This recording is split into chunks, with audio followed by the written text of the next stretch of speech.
খুতবায় তেলাওয়াত করেছি পিতামাতার হক নিয়ে একটি আয়াতে কারিমা। আমাদের সমাজে এই অজপাড়া গায়ে গোটা বিশ্বে আজকে লক্ষ্য করলে দেখা যায় সবচেয়ে বেশি যে শ্রেণীর মানুষেরা লাঞ্ছিত বঞ্চিত সন্তানদের কাছে তারা হচ্ছেন আপনার আমার পিতা এবং মাতা। কথা বলেন ঠিক না বেঠিক?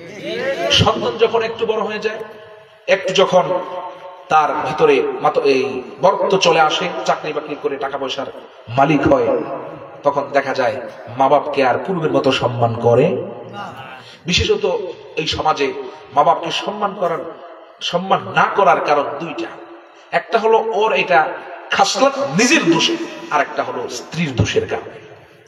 এটা সত্য, তিতা হলেও এটা সত্য, চরম সত্য। তো এই ব্যাপারে আল্লাহ পাক ঘোষণা করে দিয়েছেন, না, মা বাপের সঙ্গে আল্লাহ এবং তার রসুলের পরেই মা এবং বাবার সঙ্গে সুন্দর সুন্দর আচরণ করা লাগবে, মা এবং বাবার সঙ্গে সদ্ব্যবহার করা লাগবে। সুবহানাল্লাহ বলবেন না?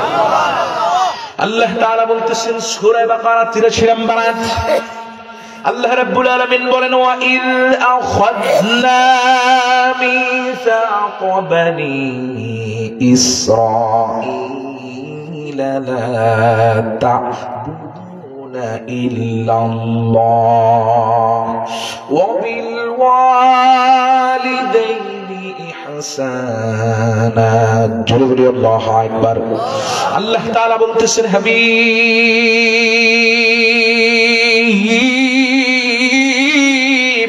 স্মরণ করুন ওই দিনের কথা, যেই দিন বনী ইসরাঈলের কাছ থেকে অঙ্গীকার গ্রহণ করা হয়েছিল, শপথ নেওয়া হয়েছিল।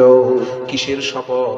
আল্লাহ পাক বলেন, লা তা'বুদুনা ইল্লাল্লাহ, আল্লাহ ছাড়া কারো ইবাদত করা যাবে না।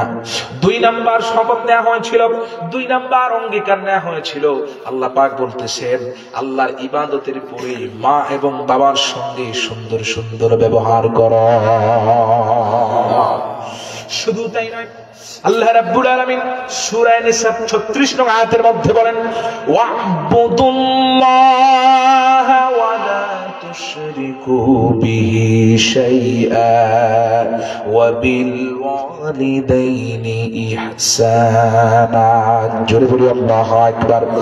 আল্লাহ তাআলা বলতেছেন, প্রথমে আল্লাহ পাকের ইবাদত করো, আল্লাহ রাব্বুল আলামিনকে সিজদা প্রদান করো।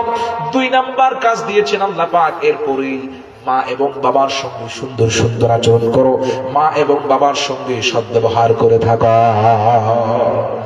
ভাই আমার, বন্ধুরা আমার, সূরা বনী ইসরাঈলের 23 নং আয়াতের মধ্যে আল্লাহ তাআলা বলেন, ওয়া ক্বাদা রাব্বুকা আল্লা তা'বুদু ইল্লা ইয়্যাহু ওয়া বিল ওয়ালিদাইনি ইহসানা ইম্মা يبلغن عندك الكبر أحدهما أو كلاهما فلا تقل لهما أف ولا تنهرهما وقل لهما قولا كريما।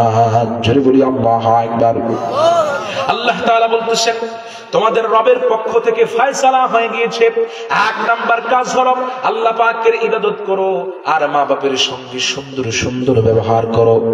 আল্লাহ পাক তারপরে বলেন, তোমাদের মা এবং বাবার মধ্য থেকে কেউ একজন যদি বার্ধক্যে পৌঁছে যায়, গ্রাম্য ভাষায় বলে, সহজ ভাষায় বলে বুড়ো এবং বুড়ি হয়ে যায়, তাহলে তোমরা অথবা দুইজনেই বার্ধক্যে পৌঁছে যায়, বুড়ো হয়ে যায়, তবে তাদের সঙ্গে খারাপ আচরণ করো না, তাদের এমন কোন ব্যবহারে তোমরা উফ শব্দটা পর্যন্ত বলতে পারবা না।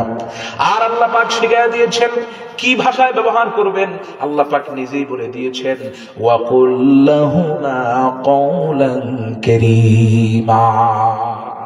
নরম ভাষায়, মুলায়িম ভাষায় সুন্দর করে করে মা এবং বাবার সঙ্গে কথা বলে থাকে। সুবহানাল্লাহ বলবেন না? কি ভাইরা আমার, খেয়াল করে দেখুন এই আয়াতগুলোর মধ্যে মহান আল্লাহ সুবহানাহু ওয়া তাআলা মা বাপের খেদমত করার পূর্বেও, মা বাপকে সম্মান করার, ইজ্জত করার, খেদমত করার পূর্বেও আল্লাহ সুবহানাহু ওয়া তাআলা তার ইবাদতের কথা বারবার উল্লেখ করে দিয়েছেন। সুবহানাল্লাহ বলবেন না?